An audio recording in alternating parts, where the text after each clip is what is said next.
Такого еще не случалось в столице России. Самолет главы правительства не смог сесть в Москве из-за украинских дронов. Громкие заявления из Вашингтона. Трамп сыплет угрозами уже не одному, а двум президентам. Москва такого не ожидала. Украина достала до Каспия. Уникальная операция спецслужб. Но и о других регионах не забыли. Полыхала от Новгорода до Воронежа. Капитан Дональд Воробей. Американцы присоединились к войне против теневого флота. Как поступят с танкером и нефтью? Президент США создает прецедент, который может парализовать торговлю подсанкционным сырьем. Заседание в Европейском парламенте было неожиданно прервано. Что заставило выступавших замолчать? Все расскажем. На чьих плечах держится режим? Это не должно было звучать публично. Инвалид агрессии против Украины пожаловался племяннице Путина на россиян. Об этих и других событиях вечера четверга 11 декабря. И многое другое. Самые важные и срочные новости, эксклюзивные подробности. Вы смотрите информационный выпуск «Нехта». Оперативно о событиях в Украине, России, Беларуси и мире. Раньше и понятнее других. Все, что нужно знать сегодня. Самолет премьер-министра не смог сесть в Москве из-за дронов. Речь идет о руководителе правительства Армении. Борт с Николом Пашиняном из-за паралича, вызванного украинскими дронами в небе над российской столицей, вынужден был час вкружить над Тверской областью. В результате самолету пришлось направиться в Санкт-Петербург и сесть в Пулково. Нынешнюю атаку БПЛА на Москву назвали одной из самых массовых. Из-за нее столичные аэропорты были парализованы 7 часов и было отменено почти 200 рейсов.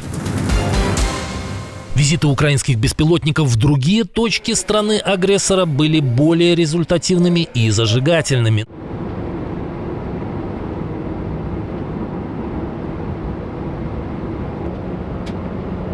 На территории химического гиганта акционерного общества «Акрон» в Великом Новгороде вспыхнул сильный пожар. Это один из крупнейших российских производителей азотных удобрений, карбамида, селитры и другой промышленной химии. Наведались дроны и на еще одно предприятие холдинга уже в Дорогобуже, Смоленской области. Кроме химзавода, дроны повредили теплоэлектростанцию в поселке Верхнеднепровский. В Воронеже целью дронов, скорее всего, были местная ТЭЦ и предприятие «Синтез Каучук», входящее в холдинг «Сибур», но из-за действий ПВО беспилотник попал в жилой дом.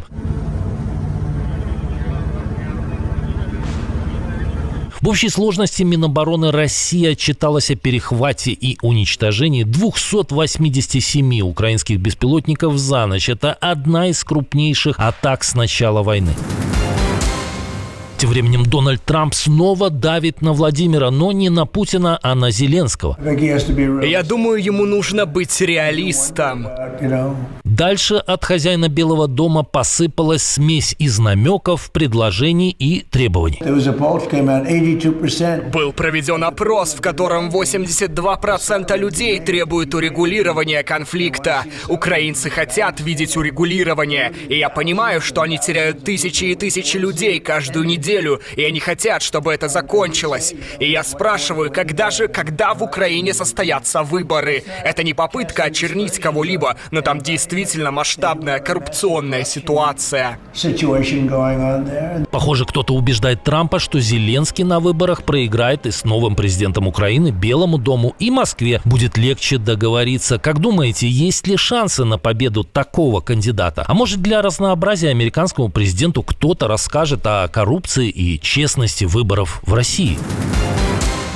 Тем временем Кремль уже намекает, что не признает результатов выборов в Украине. Не готова Москва идти и на другие уступки. От гарантий безопасности для Киева до энергетического перемирия. К таким выводам пришли в Институте изучения войны, проанализировав последние заявления представителей Путина: Пескова, Лаврова и Захаровой. Институт выделяет 3 четких сигнала. Во-первых, Кремль готовит информационную почву, чтобы отвергнуть любые значимые гарантии безопасности для Украины. Одновременно угрожая Европе. Во-вторых, Кремль превентивно отверг легитимность любой будущей украинской власти, не контролируемой Москвой. В-третьих, Кремль фактически снова отклонил предложенное Украиной прекращение ударов по объектам энергетической инфраструктуры и намекнул на преданность России ее цели уничтожить украинскую энергосистему в зимние месяцы. СБУ провела операцию, которой Москва явно не ожидала. Дальнобойные дроны Центра спецопераций «Альфа» поразили нефтяную платформу имени Филановского в Каспийском море, одну из крупнейших в российском секторе. Это первый удар Украины по объектам нефтедобычи РФ в этом регионе. Источники в СБУ сообщают о минимум 4 точных попаданиях. В ведомстве утверждают, что после атаки платформа полностью остановила добычу нефти и газа с более чем 20 скважин. Запасы месторождения 129 миллионов тонн нефти и 30 миллиардов кубов газа, а продукция шла на экспорт по Каспийскому трубопроводному консорциуму. Но это не все. Украинские спецы нанесли очередной удар по теневому флоту России. Морские дроны поразили танкер «Дашан». Это судно находится под западными санкциями, но годами возит российскую нефть под чужими флагами. Источники в СБУ сообщают, что «Дашан» получил критические повреждения и фактически выведен из строя. Танкер стоимостью около 30 миллионов долларов обычно перевозил за один рейс нефтепродуктов на сумму до 60 миллионов. Удар был проведен силами 13-го Главного управления военной контрразведки СБУ и ВМС Украины. Bloomberg уточняет, танкер находился в территориальных водах Украины, шел под флагом Коморских островов с отключенным транспондером и должен был загрузиться российской нефтью в Новороссийске. Сервис Starboard фиксирует, движение «Дашан» остановилось около полудня в 85 морских милях от Феодосии. Известно, что танкер регулярно заходил в индийские порты. Это уже 5-я успешная атака по связанным с Россией судам за 2 недели. Но войну теневому флоту объявила не только Украина. Свое веское слово сказал и Вашингтон. Береговая охрана и морпехи США захватили танкер The Skipper. Операция была осуществлена в Карибском море неподалеку от Венесуэлы. Судно принадлежит нигерийской фирме. В Вашингтоне утверждают, что судно перевозило санкционную венесуэльскую и иранскую нефть. Министерство юстиции США заявило, что выручка от подобных операций шла в карманы иранского корпуса стражей исламской революции и ливанской Хезболлы. Американцы высадились на танкер прямо с вертолета, взлетевшего с авианосца Джеральд Форд, который уже месяц патрулирует регион. Танкер, ранее носивший название «Одисса», на момент спуска на воду 20 лет назад был одним из крупнейших в мире и уже попадал под санкции Минфина США. Как вы, вероятно, знаете, мы только что захватили танкер у берегов Венесуэлы. Большой танкер, очень большой, фактически самый большой из когда-либо захваченных. Происходят и другие события. Вы увидите это позже. Дональд Трамп заявил, что нефть с борта могут конфисковать. Вашингтон объясняет наличие масштабной военно-морской группировки в Карибском море борьбой с наркокартелями, но Каракас говорит о подготовке вторжения. Напряжение вокруг Венесуэлы растет. Правда, беспокоиться стоит не только венесуэльскому диктатору Николасу Мадуро. Дональд Трамп послал прямую угрозу еще одному президенту. Он будет следующим. Такой месседж хозяин Белого дома адресовал руководителю Колумбии. В интервью «Политика» президент США заявил, что Колумбия производит много наркотиков, а Густаво Петро лучше одуматься. За последние месяцы отношения между Вашингтоном и Боготой резко ухудшились. Администрация Трампа лишила Колумбию статуса партнера в борьбе с наркотиками, аннулировала визу Густаво Петро, сократила помощь стране, а в октябре президента Колумбии вообще назвали незаконным наркоторговцем. Теперь Трамп фактически ставит Петро в один ряд с Мадуро и открыто намекает на возможность силового давления. В Брюсселе прозвучала история, которая растрогала видавших виды. Выступление 11-летнего Романа Алексеева, украинского мальчика, выжившего после ракетного удара России по Вінниці, довело до слез переводчицу в Європарламенті.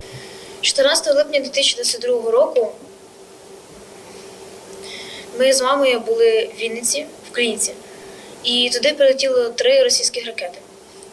В определенный момент переводчица не смогла продолжать.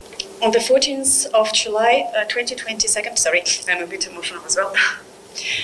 Ее коллега принял эстафету и продолжил перевод. Я помогу вам. Это был последний раз, когда я видел свою мать. Тогда, в июле 2022 погибли 26 мирных украинцев, среди них и мать мальчика. Его самого завалило камнями, он получил тяжелые ожоги и прошел через 36 операций. За прошедшие годы он вернулся к учебе, танцам и музыке, а президент Украины вручил ему награду. В Брюсселе Роман попросил депутатов никогда не сдаваться. Эту историю он рассказал, чтобы напомнить Европе, какую войну ведет Россия против Украины. Лишившийся в Украине рук и ног военный пожаловался племяннице Путина, а по совместительству заместительнице министра обороны Анне Цивилевой на неуважение российского общества к так называемым ветеранам СВО. И мы должны уважать ваш подвиг, все, кто нас окружает. К сожалению, сейчас пока еще этого не происходит. Очень много в социуме у нас странных взглядов, странных вопросов. Проговорившись о настоящем отношении россиян к участникам агрессии, инвалид поделился еще одной противоречивой тезой. Я хочу вас всех поблагодарить, кто сидит здесь в зале, тех ребят, которые там сейчас находятся, те, кто ушли от нас. Вы оплот нашей страны, вы плечи. Согласны с ветераном? Мне лично все-таки кажется, что настоящий оплот любого диктаторского режима – это инвалиды другого рода. Миллионы людей без сердец и мозгов. Отдельное спасибо, что досмотрели до конца. Спасибо за ваше доверие. Жду развернутых комментариев, лайков и репостов. Это важно, чтобы нас становилось больше. На этом пока все. До новых встреч и хороших вам новостей.